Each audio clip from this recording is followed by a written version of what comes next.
Jemaat yang dikasihi oleh Tuhan kita Yesus Kristus, Shalom dan selamat pagi untuk kita semua. Firman kehidupan di pagi hari ini tertulis dalam kitab Keluaran pasal 13 ayat 21. Tuhan berjalan di depan mereka pada siang hari dalam tiang awan untuk menuntun mereka di jalan, dan pada waktu malam dalam tiang api untuk menerangi mereka, sehingga mereka dapat berjalan siang dan malam. Demikian firman Tuhan.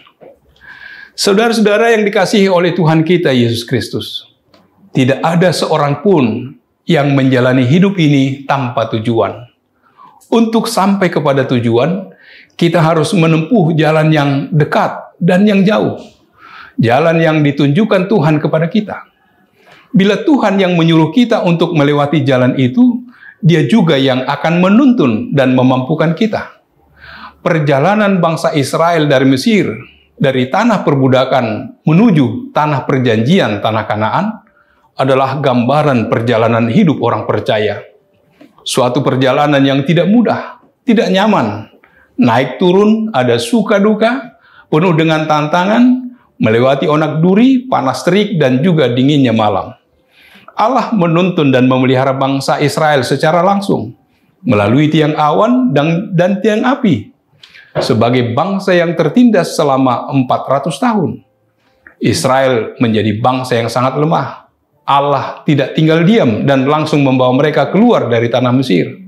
Allah tidak menuntun mereka melintasi jalur gajah, yaitu jalan yang menuju perbatasan Mesir dan Filistin, walau itu jalan terdekat, melainkan menuntun melalui jalan yang lebih jauh, yaitu melalui Laut Teberau.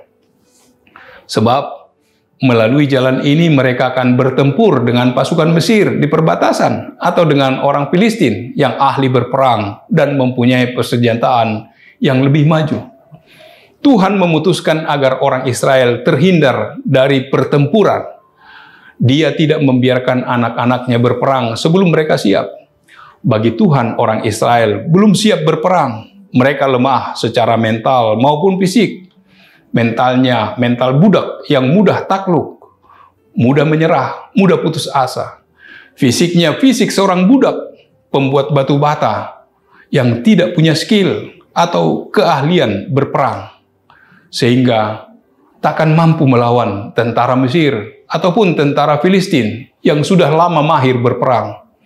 Peperangan tanpa kesiapan akan membawa penyesalan dan dapat membawa kembali ke perbudakan. Tuhan takkan membiarkan kita menghadapi pencobaan atau pergumulan sebelum kita siap menanggungnya. Allah menolong dan menuntun setiap kehidupan kita.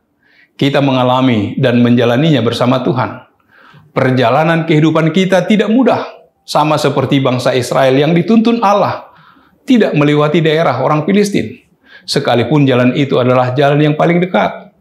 Allah sengaja menuntun melalui jalan yang tidak mudah untuk mendidik dan menggembleng kita menjadi manusia yang tangguh dalam menghadapi hambatan dan tantangan kehidupan. Perjalanan bangsa Israel yang seharusnya dapat ditempuh dengan waktu yang singkat harus ditempuh dalam kurun waktu yang panjang, yakni 40 tahun. Tuhan tahu kemampuan kita menghadapi pencobaan. Dia tidak mau kita kembali ke Mesir, hidup kita yang lama. Tuhan tetap menyertai kita. Penyertaannya mendatangkan yang pertama, perlindungan.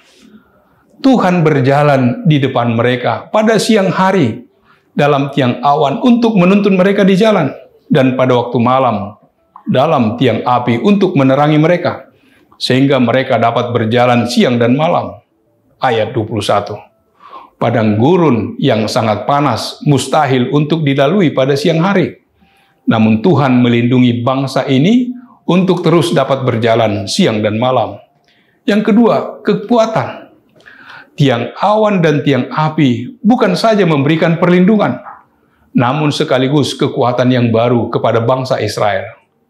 Kita dapat membandingkan dengan Yesaya 40 ayat 31. Yang ketiga, tujuan yang jelas. Tuhan berjalan di depan bangsa Israel. Ini membuat tujuan bangsa ini menjadi jelas. Dapat kita bandingkan dengan Yeremia 29 ayat 11. Allah menghendaki kita terus mau berjalan di belakangnya, tetap mengikuti jejaknya, meskipun diperhadapkan dengan berbagai persoalan. Kita harus tetap mengikuti Yesus Kristus. Ketaatan dan kesetiaan terhadap perintah dan ketetapannya itulah tujuan Allah sesungguhnya bagi kita. Penyertaan Allah tidak hanya bagi umat Israel, tetapi juga bagi kita yang percaya padanya. Mungkin kehidupan kita akan menemui tantangan dan hambatan, akan berliku dan penuh gelombang. Namun Allah menjamin bahwa Dia selalu hadir dan memberikan yang terbaik bagi kita. Kehidupan yang penuh dengan kerikil dan gelombang harus kita hadapi bersama Allah yang selalu menuntun kehidupan kita. Amin. Marilah kita berdoa. Allah Bapa yang bertahta dalam kerajaan surga, puji syukur bagimu Tuhan yang telah menyapa kami bahwa Engkau berjalan di depan umat-Mu pada siang hari dalam tiang awan untuk menuntun mereka di jalan, dan pada waktu malam dalam tiang api untuk menerangi mereka sehingga mereka dapat berjalan siang dan malam. Engkaulah ya Tuhan yang menuntun kami dalam perjalanan kehidupan kami. Siang dan malam Engkau tetap menyertai memberkati kami. Biarlah dalam aktivitas kami satu hari ini Engkau menyertai memberkati kami. Terpujilah nama-Mu. Dalam nama Yesus kami berdoa dan mengucap syukur. Amin. Anugerah dari Tuhan kita Yesus Kristus, kasih setia dari Allah Bapa, serta persekutuan dengan Roh Kudus, kiranya menyertai kamu sekalian. Amin.